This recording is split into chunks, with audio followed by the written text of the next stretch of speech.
Sa paghimbing, awitin ko ang kabutihan ng Diyos. Ika'y tapat sa hanggan. Blessed morning everyone, Luzon, Visayas at Mindanao, Philippines. Isang mapagpalang umaga po sa ating lahat. So welcome back po sa ating gawain sa The Word of God Spirit and Life Ministry Facebook live stream. So good morning po sa ating lahat. Good morning po Philippines. So good morning po sa aming founder ng The Word of God Spirit and Life Ministry, kay Pastor Alfred Caslam, sa buong pamilya, lahat ng mga members ng The Word of God Spirit and Life Ministry. Good morning Luzon, Visayas, Mindanao at whole world. So good morning. So isang mga pagpalang umaga po sa aming founder, sa buong pamilya po, sa kay Pastora Gemma, sa lahat po ng kanyang pamilya. So good morning. At isang mapagpalang umaga din po sa ating mga pastors sa Bohol, kay Pastor Chupi Loyomo ng Bohol. Good morning sa buong pamilya at mga members ng The Word of God Spirit and Life Ministry Bohol. Good morning.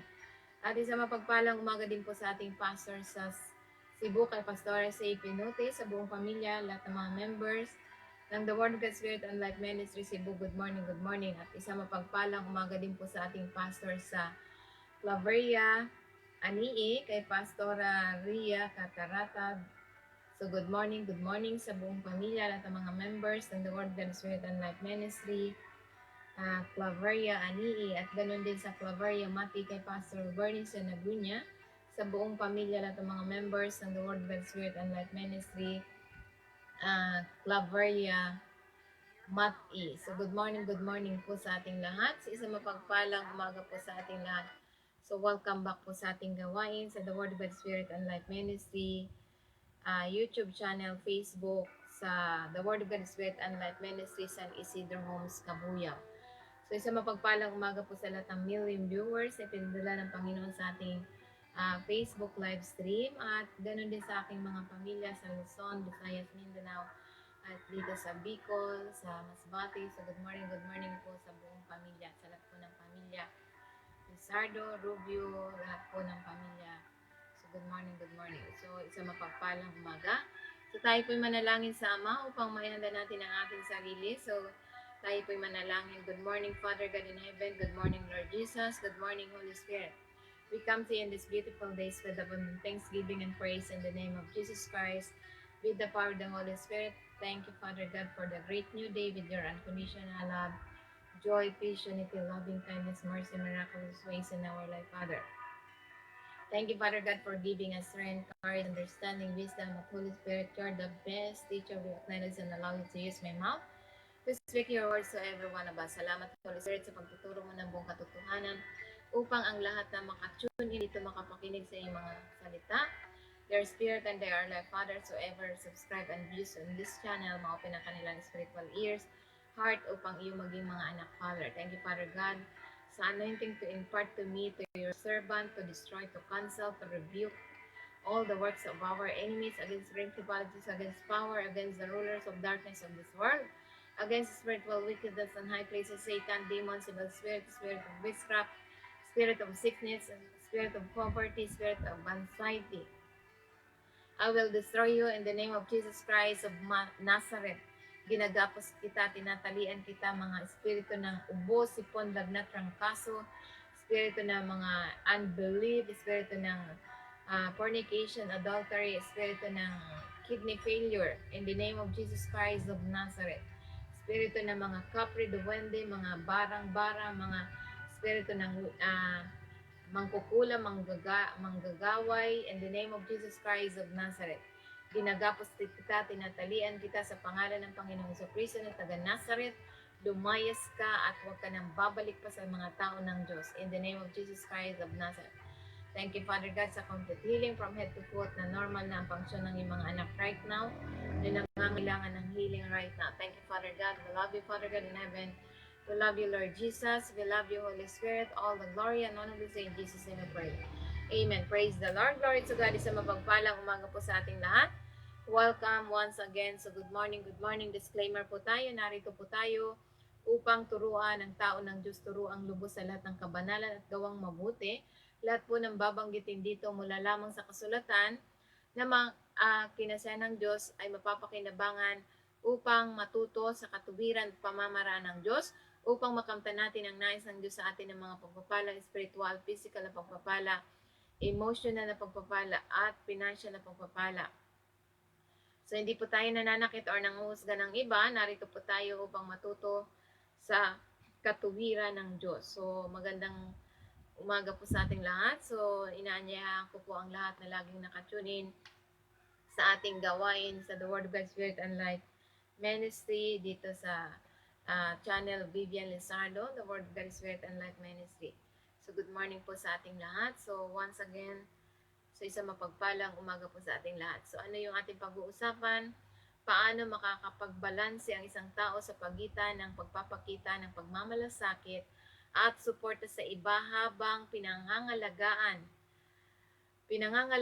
din ang sarili na hindi masangkot sa kanilang maling gawain. So, ano ang dapat nating gawin? So, ito yung pagbabalanse sa pangangalaga at suporta sa iba habang pinangangalagaan ang sarili mula sa pagkakasangkot sa kanilang maling gawain ay nasasangkot ng natatakda ng malusog na mga hangganan. Pagsasanay sa pag-unawa at pagpapakita ng pagkahabag ng hindi pinagagana sa ang paminsalang pag-uugali. So, kaya nga ito'y sinasabi na one biblical principles, na ito'y sinasabi na ito'y prinsipyo sa Biblia na nagsasalita sa pagbalanse. Ito ay matatagpuan sa Biblia. Kaya nga sinasabi sa Galatians 6 verse 2, pasanin ninyo ang pasanin ng isa't isa at sa ganitong paraan, matupad ninyo ang batas ng ating Panginoong Kristo. Kaya nga ang talatang ito ay bibigay diin sa kahalagahan ng pagsuporta sa iba sa kanilang mga pakikipagbaka. Gayunpaman, mahalagang maunawaan ang ang pagkakaiba sa pagitan ng pagsuporta sa isang tao at pagpapagana sa pagkonsinti sa kanilang mga maling aksyon. So kaya kailangan huwag tayo magkonsinti sa mga maling aksyon upang tayo sinasabi na para mabalanse natin ang pagitan ng pagpapakita ng pagmamalasakit at suporta sa iba habang pinangangalagaan natin ang ating sarili na hindi masangkot sa kanilang mga maling gawain. So ano pa ang tinuturo sa Biblia? Tulad na lamang sa kwento ng mabuting Samaritano, ito'y naglalarawan sa Luke chapter 10 verse 25 to 37, summary na lamang po ito, na ito'y nagbibigay ng pangangalaga at suporta habang pinananatili ang mga personal na hangganan. Kaya nga ang Samaritano ay nagpakita ng pakikiramay at pagmamalasakit na nasugatan ang lalaki, ngunit hindi siya nasangkot sa mas malawak na mga isyo or potensyal na panganib na maaring humantong sa mahirap na kalagayan ng lalaki. Kaya nga tumulong siya sa abot ng kanyang makakaya nang hindi nakakompormiso ang kanilang mga kaligtasan o mga halaga. So kaya nga ito'y mahalaga na ito pa yung mga turo na mga katulad ng sa ating pang-araw-araw na buhay. Ang pagtakda ng mga hangganan ay nasasangkot ng pagbibigay ng suporta ng hindi nagiging kasabwat sa maling gawain ng ibang tao. So kaya nga narito ang mga aral at praktikal na paraan upang makakuha tayo ng pagbalansing yon, na hindi tayo naaapektuhan ng mga maling gawain. Tumutulong tayo sa kapwa natin, pero hindi tayo naaapektuhan sa kanilang mga gawain na mali. So ito yung mga aral na dapat nating bigyang halaga, na para hindi tayo masangkot sa mga maling gawain. So una, kailangan natin na tayo ay offer guidance and encouragement. So kailangan na mag-alok ng patnubay at panghihikayat. So kaya nga magbigay ng patnubay at panghihikayat upang matulungan ang isang tao na gumawa ng mas mahusay na mga pagpilian. mag-alok ng suporta at umiwas sa kanilang mula sa maling gawain sa halip na pagganahin ito. So kaya nga ito yung sinasabi na dapat i-alok natin na dapat magtiwala tayo sa Panginoon. So sinasabi sa Proverbs chapter 3 verse 6, 5 to 6, nasabi, trust in the Lord with all your heart and lean not on your own understanding. In all your ways, submit to Him and He will make your path straight. So kaya nga kapag tayo, ito yung sinasabi sa mensahe na nagpapaalala sa atin na dapat magtiwala sa Diyos na isuko ang ating mga alalahanin at mga plano sa Kanya at magkaroon ng pananampalataya na gagabayan niya tayo anumang pagsubok na ating kinakaharap. So ito ay isang magandang paalala na kahit na ang mga bagay na tila walang katiyakan, ang Diyos ay naandyan upang akayin tayo sa tamang landas. So kaya nga ito yung sinasabi na magtiwala tayo sa Kanya sapagkat itinuturo tayo sa tamang landas. So ito yung pamamaraan ng Diyos na dapat tayo ay upang tayo hindi masangkot sa kanilang mga maling gawain. So ito yung dapat nating gawin na lahat ng ating ginagawa ipagkatiwala natin sa Panginoon sapagkat binibigyan tayo ng guidance and encouragement na tayo magpatuloy dahil hindi nagpapabaya ang Diyos sa atin. Na tayo tinuturuan niya ng tamang landas kahit na tayo may mga pagsubok na ito'y nagpapaalala sa atin na kahit na ang mga bagay na tila walang katiyakan, ang Diyos ay naandyan upang akayin tayo sa tamang landas. So yan yung sinasabi sa banal na kasulatan. Kaya ano pa ang tinuturo sa atin upang tayo ay hindi tayo masangkot sa mga maling gawain ng iba? Practice discernment. So kaya kailangan sinasabi na tayo ay magsanay ng pangunawa. Mag-ingat na suriin ang mga sitwasyon at alamin kung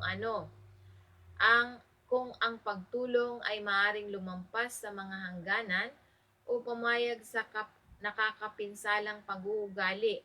Iwasan ang aktibong pakikilahok sa mga aksyon na labag sa iyong moral na aral mula sa Biblia.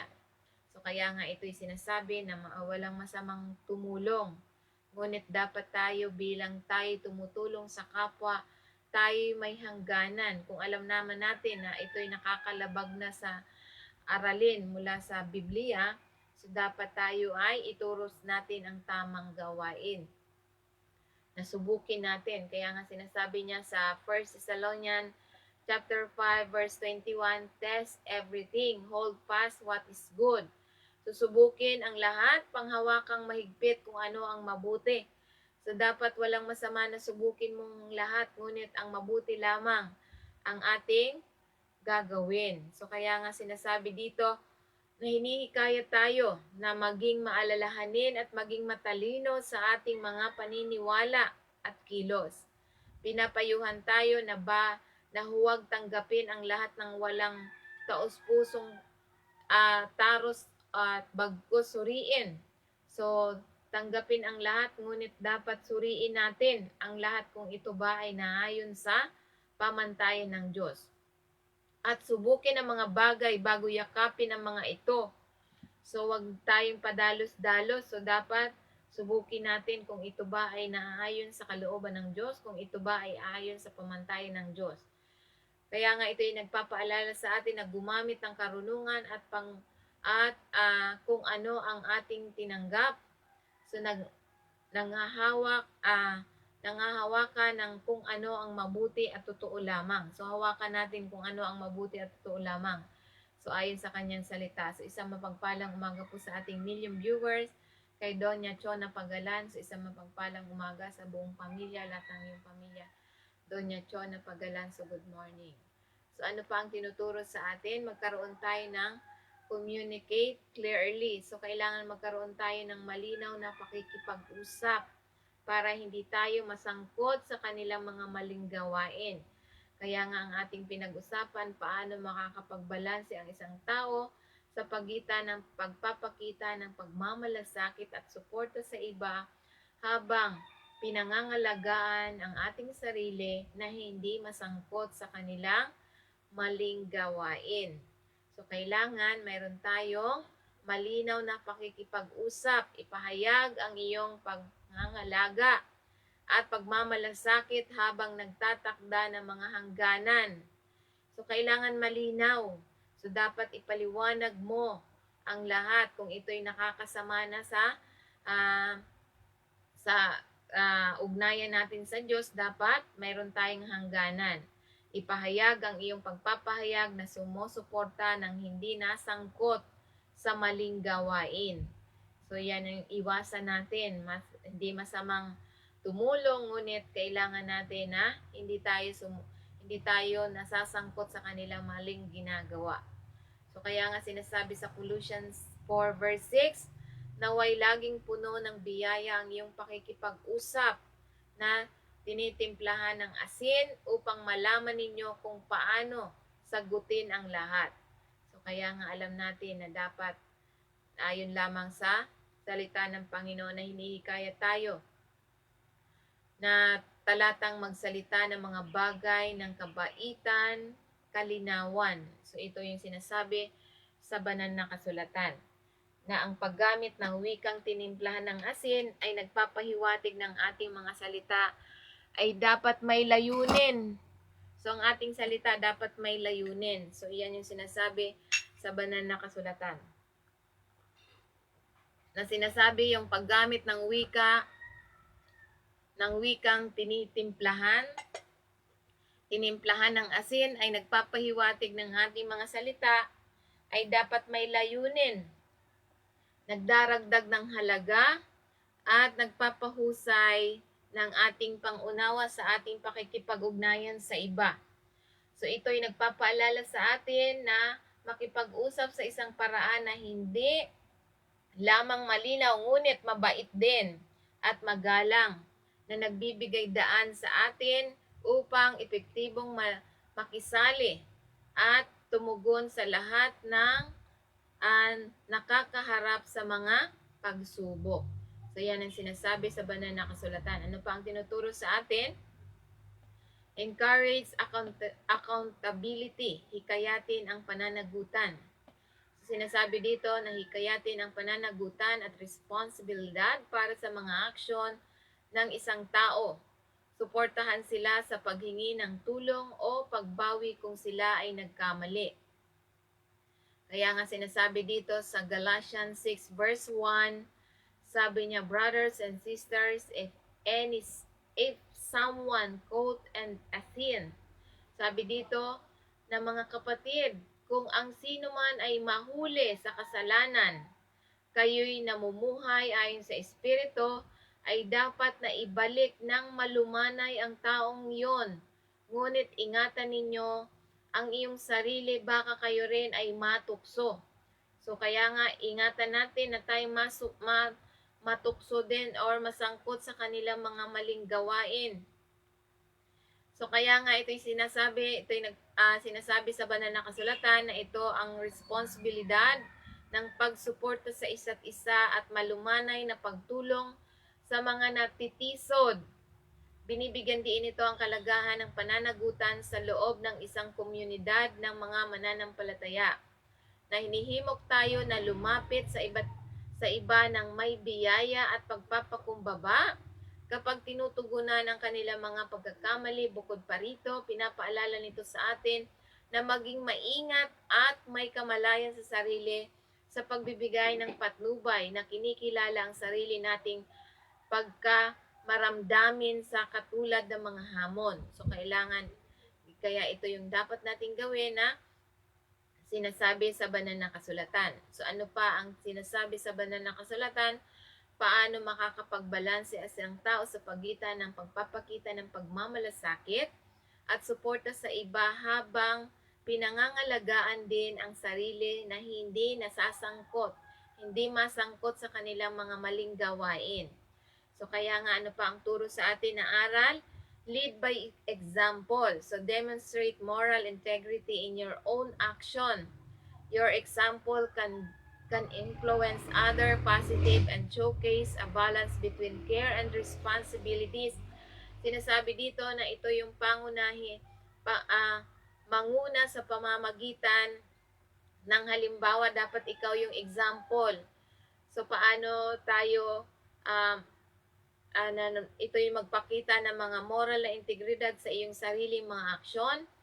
Ang iyong halimbawa ay maaari maka-impluwensya sa iba ng positibo at magpakita ng ang balance sa pagitan ng pangangalaga at responsibilidad. So kaya nga sinasabi niya sa Titus chapter 2 verse 7 to 8, sa lahat ng bagay ay bigyan mo na sila ng halimbawa sa pamamagitan ng paggawa ng mabuti. Sa iyong pagtuturo ay magpakita ng katapatan, kaseryosohan at kahinanuhan ng pagpapanatili na hindi maaring hatulan upang ang mga sumasalungat sa iyo ay mapahiya dahil wala silang anumang masama sa kanila. Anumang masama sa kanila sabihin tungkol sa amin. So kaya nga ito'y sinasabi na ito'y nagbibigay diin ng kalagahan ng pagpapakita ng mabuting pag-uugali at integridad sa lahat ng aspeto ng ating buhay. Kaya nga hinihikayat tayo nito ang pamumuno sa pamamagitan ng halimbawa hindi lamang sa kilos, kundi maging sa mga panatili at pananalita at pagkatao. Sa pamamagitan ng pamumuhay ng may integridad at sinseridad, maaari tayong magkaroon ng positibong epek sa mga nakapaligid sa atin, na positibong maging sanhi ng kahit na ang mga sumasalungat sa atin na muling isaalang-alang ang kanilang panindigan dahil sa ating pare-pareho at kapuri-puri na paggawi. So kaya kailangan maging halimbawa tayo. Tulad ni Kristo na naging halimbawa ng kabutihan, kabaitan, pagpapakumbaba, pag-ibig, at pagmamahal sa lahat ng sangkatauhan. So tayo maging halimbawa tulad ni Kristo. So yan yung sinasabi sa banal na kasulatan. So ano pa? Kailangan nating manalangin. Pray and seek wisdom. So kaya kailangan seek guidance through prayer or reflection, sometimes discerning the right balance between care and avoiding involvement in wrongdoing requires wisdom beyond our own understanding. So, kailangan na tayo manalangin. So, tumanap ng karunungan, humanap ng patnubay sa pamamagitan ng panalangin, pagmuni-muni, kung minsan ang pagkilala sa tamang balanse sa pagitan ng pangangalaga at pag-iwas sa pagkakasangkot sa maling gawain ay nangangailangan ng karunungan na lampas sa ating sariling pangunawa. So kaya nga mahalaga na dapat tayo manalangin sa Ama na ituro tayo sa tamang katuruan upang tayo hindi magkamali. So kaya nga sinasabi sa banal na kasulatan, sa James chapter 1 verse 5, kung ang sino man sa inyo ay nagkulang sa karunungan, humingi sa Diyos na nagbibigay ng sagana sa lahat ng hindi nasumpungan, ito'y binibigay sa inyo. So, hindi siya nanumbat kapag tayo nanghihingi. Kaya nga sinasabi dito, this verse encourages us to turn to God in prayer.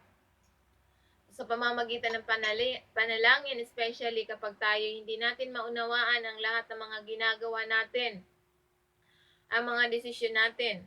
So kung tayo humihingi ng tulong sa Panginoon, it assures us that God is generous and willing to grant wisdom to those who seek it. So sabi niya, lahat ng humahanap sa Kanya, ito'y masusumpungan natin.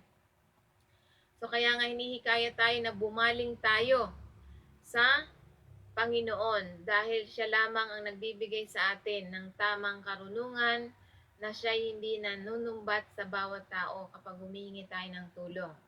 Kapag tayo humingi ng tulong sa ating kapwa, so ito'y nanunumbat, ngunit ang Diyos ay hindi nanunumbat sa atin. So, sinasabi niya, hinihikayat tayo na ang Diyos ay bukas palad at handang magbigay ng karunungan sa mga naghahanap nito.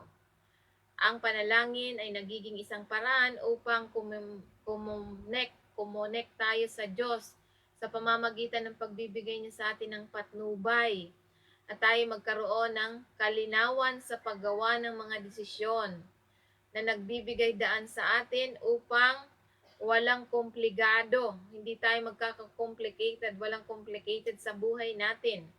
Dahil sa patnubay ng banal na Espiritu Santo upang maunawaan natin ang mga dapat nating gawin. So, iyon ang sinasabi sa banal na kasulatan. So, ano pa ang tinuturo sa banal na kasulatan? Sa Colossians chapter 3 verse 16, hayaan ang mensahe ni Kristo ay manahan sa inyo ng sagana habang kayo ay nagtuturo at nagpapaalala sa isa't isa ng buong karunungan sa pamamagitan ng mga salmo, mga himno at mga awit mula sa Espiritu na umaawit sa Diyos na may pasasalamat sa iyong mga puso. So yan ang sinasabi sa banal na kasulatan na hinihikayat tayo na hayaan ang mga turo ng ating Panginoong Kristo na tumagos ng malalim sa ating buhay. So dapat ang turo lamang ng Panginoong Kristo ang mananahan sa ating puso. Dahil kapag rooted na sa ating puso, na nakatanim na sa ating puso, sa lahat ng mga pagkabalisa na nararanasan ng tao, hindi na tayo mababalisa sapagkat ang salita ng Diyos ang nananatili sa ating mga puso.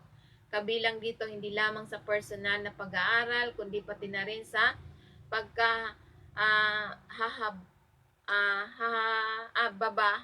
haginan, yung mga nagbabahagi, yung mga nakakarinig at pag-aaral ng komunidad, gamit ng iba't ibang anyo ng pagpapahayag upang magbigay ng karunungan at pangunawa sa isa't isa. So yan ang sinasabi sa banal na kasulatan, kaya mahalaga na sinasabi sa banal na kasulatan. Kaya nga ito yung one foundational principle and ito'y matatagpuan lamang sa mga pangunahing prinsipyo na matatagpuan sa Biblia. Kaya nga sinasabi sa Proverbs chapter 4 verse 23, higit sa lahat ingatan mo ang iyong puso sapagkat ang lahat ng iyong ginagawa mula rito. So, sabi sa puso nagmumula ang lahat ng ating ginagawa. So, ingatan natin. Sapagkat kapag ano yung dinidikta ng ating puso't isipan, iyon ang kinikilos ng ating katawan. So kaya nga ito'y talata na ito'y nagbibigay ng kalagahan ng pagpuprotekta sa normal na kilos at integridad ng isang tao. So inimungkahi nito na ang ating mga kilos at desisyon ay nagmumula sa kalagayan ng ating mga puso. So kaya nga, ingatan natin ang ating mga puso. Dapat ang ating mga puso, ang nilalaman nito ay salita ng Panginoon. Amen? The abundance of your heart, the mouth speaks. So kaya nga kung ang nilalaman ng ating mga puso ay puro sama ng loob, puro problema. So ito din yung ating maisasabi or maisasabulat or maipapahayag. Kaya nga, kung punong-puno tayo ng salita ng Diyos, pag sinabi ng mga nasa paligid natin, sa nararanasan natin, so, ang nilalaman ng ating puso kung salita ng Panginoon ang mapapahayag natin. Na nagpapakita ng pangangailangan na mapanatili ang isang malinaw na kahulugan ng tama at mali kapag sumusuporta tayo sa iba. So, dapat ang ating puso ito ay punong-puno ng mula sa salita ng Panginoon. Dahil kapag salita ng Panginoon ang nangingibabaw sa ating puso, anuman ang sitwasyon sa ating buhay, nananatili sa atin ang pag-ibig, nananatili sa atin ang kababaang loob, nananatili sa atin yung pagiging di makasarili, nananatili sa atin ang mayroon tayong pagpapakumbaba, hindi tayo nagmamataas. So yan ang sinasabi na tulad na lamang sa story sa kwento ni Job, ay nagbibigay pananaw sa pagpapanatili ng mga hangganan habang nagpapakita ng habag. So kaya nga tulad ng mga kaibigan ni Job, sa una ay nag-alok sa kanya ng mga aliw. sa pamamagitan ng pag-upo ng tahimik kasama niya sa panahon ng kanyang pagdurusa. Gayunpaman, nang maglaon ay nahulog sila sa bitag ng paggawa ng mapangahas na paghatol tungkol sa kanyang kalagayan at inuugnay ang kanyang pagdurusa sa kanyang mga maling gawain. Sa kabila ng kanilang mga intensyon na umaliw, lumihis sila ng moral na paghuhusga at pagpapalagay na itinatampok ang kalagahan ng pagiging maingat sa ating diskarte sa mga isyu ng iba. So, dapat ito yung tulad na lamang sa mga kaibigan ni Job.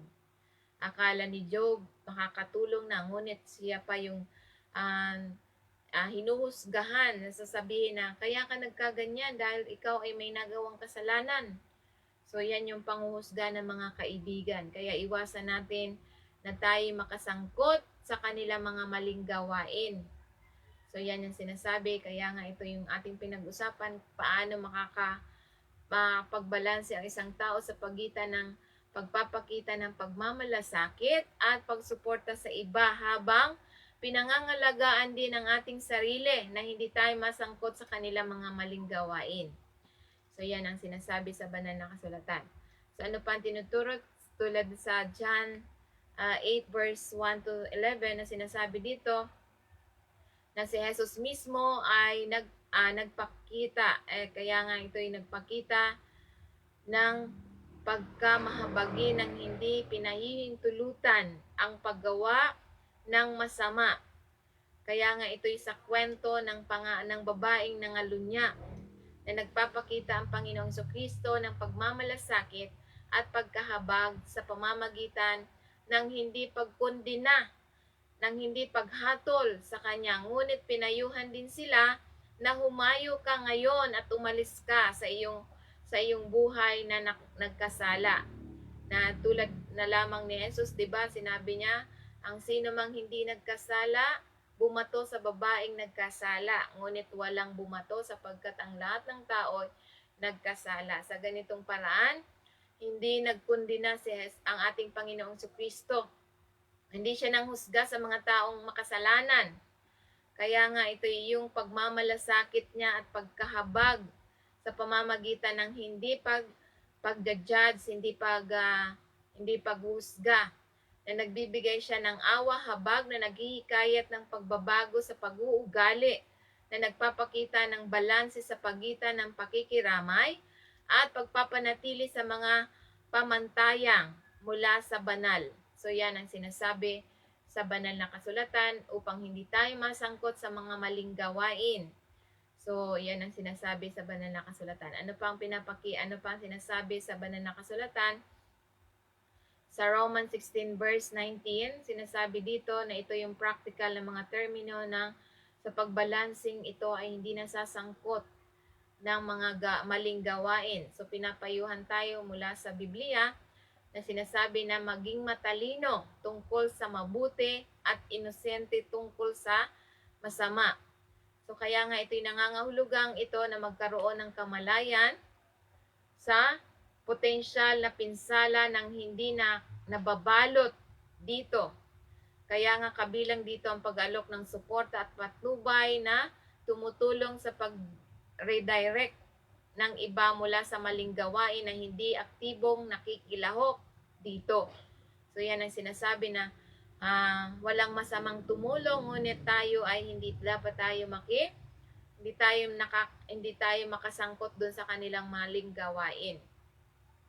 So kaya nga ito'y sinasabi na ang pakikipag-usap sa mga hangganan ay mahalaga na pinapasigla. Kaya nga sinasabi sa Ephesians chapter 4 verse 15, ang pagsasalita ng katotohanan sa pag-ibig na maaring kabilangan ng paglalagay ng malinaw na mga hangganan habang pinananatili ang isang mahabagin na paraan sa pamamagitan ng pakikipag-usap sa mga pangangalaga habang iginigiit ang kalagahan ng personal na mga prinsipyo sa aral. Ang isa ay maaring suportahan ang iba nang hindi kunikonsinte ang mga maling aksyon. So, walang masamang tumulong sa iba, ngunit dapat yung mga maling ginagawa ng tinutulungan mo, dapat hindi mo kinukonsente yung mga mali. Amen? So yan ang sinasabi sa Biblia, na dapat hindi tayo nagkukonsente ng mga maling ginagawa. So na para hindi tayo makabahagi ng hindi tayo makasangkot sa kanilang mga maling ginagawa. Yun ang sinasabi sa banal na kasulatan. Kaya nga ito'y sinasabi na ito'y aral mula sa mga turo sa Biblia ay habang hinihikayat tayong magpakita ng pangangalaga at suporta sa iba, dapat din tayo nating panatilihin ang personal na integridad at iwasang maging kasabwat sa maling gawain. Ang pagkakaroon ng balansing ito ay nangangailangan ng karunungan, kaunawaan at malinaw na komunikasyon na nagpapahintulot sa atin na maging mahabagin habang itinataguyod ang moral na responsibilidad. So yan ang sinasabi sa banal na kasulatan na ito yung aral ay nakasalalay sa pag-unawa. Pag-unawa na bagamat dapat nating ibigay ang pangangalaga at suporta sa iba, mayroon din tayong responsibilidad na pangalagaan ang ating sarili mula sa mahila o pagkonsinte sa mga kilos na labag sa prinsipyo ng ating Panginoon. Kaya nga ang pagbabalanse ng pakikiramay sa mga personal na hangarin ay nagpapahintulot sa atin na suportahan ang iba habang pinapanatili natin ang integridad at moral na mga halaga mula sa prinsipyo ng ating Panginoon, na hindi lumalabag tayo sa prinsipyo ng layunin ng ating Panginoong Hesukristo. Kaya nga ito'y mahalaga na turo ng banal na kasulatan sa atin. Kaya nga kung nais natin na mapanatili na tayo'y paano makapagbalanse ang isang tao sa pagitan ng pagpapakita ng pagmamalasakit at suporta sa iba habang pinangangalagaan ang ating sarili na hindi masangkot sa maling gawain or sa kanilang maling gawain. Ito lamang ang tanging paraan upang tayo'y mapanatili tayong hindi nasasangkot sa maling gawain. Kaya nga sa pamamagitan nito, ito yung susi. Kailangan natin na pagharian tayo ng Panginoong Jesucristo, mapasa ilalim tayo ng kanyang pamamahala. Sa pamamagitan nito, siya na ang ating tagapamahala ng ating buhay, siya ang ating Panginoon. So handa na ba kayo na mamahala ang Panginoon sa ating buhay, sa iyong buhay? So sa pamamagitan nito, tayo manalangin, makipag-ugnayan tayo sa Diyos. Sa pamamagitan nito, alam ng Diyos ang katayuan ng ating puso, hindi niya pinapansin ang panlabas na anyo. Sa pamamagitan nito, maging sino ka man, sundan natin ang panalangin ito. Sa pamamagitan ng pagtanggap, papasukin natin ang Panginoong Jesucristo sa ating buhay sa pamamagitan ng panalangin. Sundan natin ang panalangin ito. Repeat after me. Heavenly Father, alam kong pinaghiwalay ako sa aking kasalanan mula sa iyo. Salamat sa pagpapadala mo sa iyong bugtong na anak upang mamatay sa aking lugar at sa ikatlong araw ay muling nabuhay para sa aming lahat. Panginoong Hesus, kailangan kita, nagtitiwala ako, patawarin mo ako sa aking mga nagawang kasalanan mula pagkabata hanggang sa ngayon sa isip, salita at sa gawa. Salamat sa pagpapatawad mo sa aking mga kasalanan, binubuksan ko ang pintuan ng aking buhay at inaanyayahan kita sa aking buhay bilang aking tagapagligtas at Panginoon. Salamat sa pagtanggap mo sa akin sa iyong walang hanggang pamilya. Salamat ikaw po ang maghari sa trono ng aking buhay at sulat mo ang aking pangalan sa aklat ng buhay at mamuhay ako ayon sa iyong kalooban. Ito ang aking dalangin sa pangalan ni Jesus. Amen. Praise the Lord. Glory to God. Sa mapagpalang umaga po sa ating million viewers. Doña Chona Pagalan. Blessed morning sa buong pamilya. Lahat ng mga buong family niyo. Doña Sister Chona Pagalan. Sayahay ang buhay natin. Huwag tayong mabalisa sapagkat lahat ng kailangan natin, ang Diyos ang nagpo-provide. Amen? Praise the Lord. So kaya nga kung nais natin tayo manalangin, hingin natin sa Ama ang lahat ng ating mga desire ng ating mga puso. So tayo manalangin.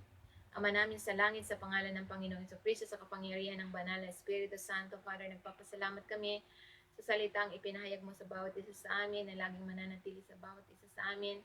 Salamat, Ama, na kami ay sa pamamagitan na hindi kami nasasangkot sa maling gawain. Bagamat kami tumutulong, salamat, Ama, na lagi mo kaming iniingatan.